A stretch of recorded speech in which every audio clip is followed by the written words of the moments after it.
Dear student, अस्सलाम वालेकुम। मैं आपकी उर्दू की टीचर मिस रुबीना आज आपको उर्दू में गज़लियात में से सबसे पहली गज़ल मीर तकी मीर की गज़ल के बारे में समझाऊंगी और मीर तकी मीर के बारे में बताऊंगी। बेटा, मीर तकी मीर जो है आगरे में पैदा हुए। आगरे में 1723 में पैदा हुए। अभी वो बहुत छोटे ही थे कि उनके वालिद साहब का इंतकाल हो गया और वो रोज़गार की तलाश में दिल्ली आ गए। बेटा, मीर तकी मीर की पूरी ज़िंदगी तंग दस्ती और परेशानियों में गुज़री। मीर तकी मीर एक अजीम शायर थे। मीर तकी मीर चंद खुशनसीब शायरों में से उनमें थे जिनको बड़ा शायर कहा जाता था। मीर तकी मीर को खुदाए सुखन भी कहा जाता था क्योंकि उनके गज़लों में इंसानी जज्बात, दर्द व गम, खुददारी, तवक्कल, कनात और दुनिया की हकीकत पाई जाती थी। मीर तकी मीर का इंतकाल 1810 में हुआ। चलिए अब हम उनकी गज़ल की तरफ आते हैं। तो गज़ल का पहला शेर, फ़कीर आना आए सदा कर चले, मियाँ खुश रहो हम दुआ कर चले। शायर इस शेर में कह रहा है, मीर तकी मीर इस शेर में अपने आप को एक फ़कीर से तशबीह दे रहे हैं और कह रहे हैं कि हम तो दुनिया में फ़कीर की तरह आए हैं और फ़कीर का दुनिया में कोई सरमाया नहीं होता। वो मुसाफिरों की तरह ज़िंदगी गुजारता है।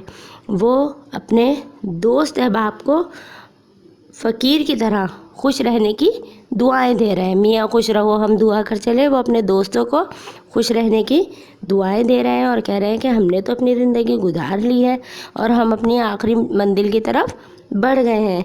तुम लोग खुश रहो और आबाद रहो।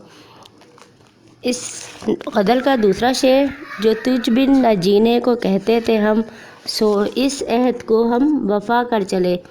शायर इस शेर में कह रहा है कि हर शख्स अपने मुहिब से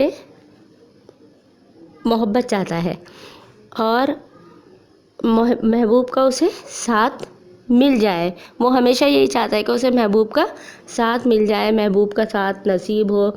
अगर मोहब्बत में नाकामी हो जाए तो वो किसी आशिक के लिए मौत से कम नहीं है। और यहाँ पे वो अपने महबूब से ये कह रहे हैं कि हमने हमेशा तुझसे यही वादा किया है कि अगर हमें तेरा साथ ना मिला तो हम ज़िंदगी से हार जाएंगे और हमें, जबकि तू मेरे साथ अभी नहीं है, अभी मुझे जो है तेरा साथ नहीं मिला है, मैं जीना नहीं चाहता। मैंने तुझसे वादा किया था कि अगर तू नहीं मिला तो हम ख़त्म हो जाएंगे, हम मर जाएंगे। तो अब मैं ये वादा पूरा कर रहा हूँ ताकि तू मुझे बेवफ़ा नहीं समझे। इस गज़ल का शेर नंबर 3, दिखाई दिए यूं कि बेखुद किया, हमें आपसे भी जुदा कर चले। शायर इस शेर में कह रहा है कि मैं अपने महबूब को देखना चाहता हूँ, महबूब का दीदार करना चाहता हूँ और किसी भी आशिक के लिए महबूब का दीदार करना जो है वो बहुत बड़ी बात होती है। महबूब जो है हर वक्त जिधर देखता है वो अपने महबूब को ही देखता है। वो कहता है कि मैं तो हमेशा तेरे जो है ख़यालों में, तसव्वुरात में खोया रहता हूँ, गुम रहता हूँ।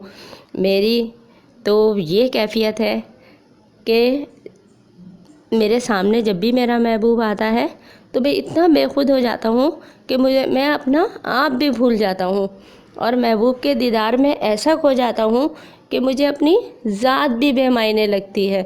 तो इस शेर का मतलब तो आपको समझ में आ ही गया होगा।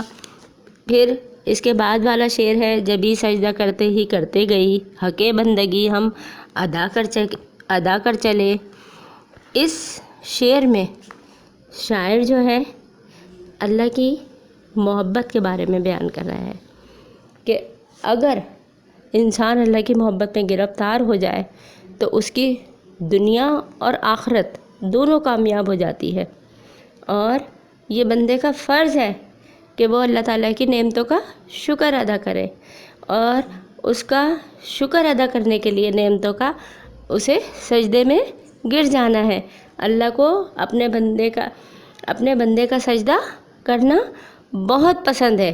نعمتوں کا شکر ادا کرے، اللہ تعالیٰ کے حضور گرے، اور اسے اطاعت اور بندگی کا احساس ہوتا ہے کہ انسان اپنا حق بندگی سجدہ شکر کر کے ادا کر رہا ہے۔ تو اس میں اللہ تعالیٰ سے محبت کے بارے میں شاعر جو ہے بیان کر رہا ہے۔ اس کے بعد شعر نمبر 5 ہے، کہیں کیا جو پوچھے کوئی ہم سے میر، جہاں میں تم آئے تھے کیا کر چلے۔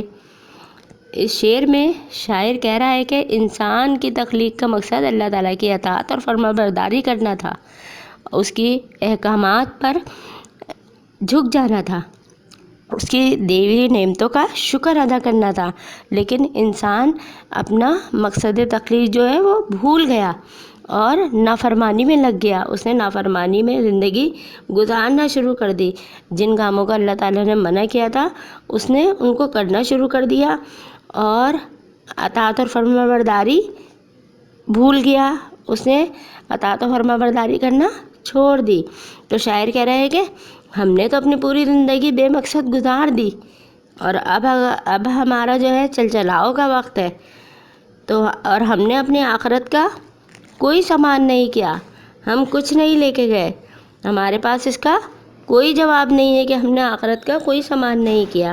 ہمیں افسوس ہے اس بات کا کہ ہم دنیا میں خدا کی عبادت کرنے کے لیے آئے تھے، بندگی خدا کے لیے آئے تھے، اور سارے کام ہم نے نافرمانی کے کیے، اور نافرمانی کے کام کر کے اب ہم اس دنیا سے رخصت ہو رہے ہیں۔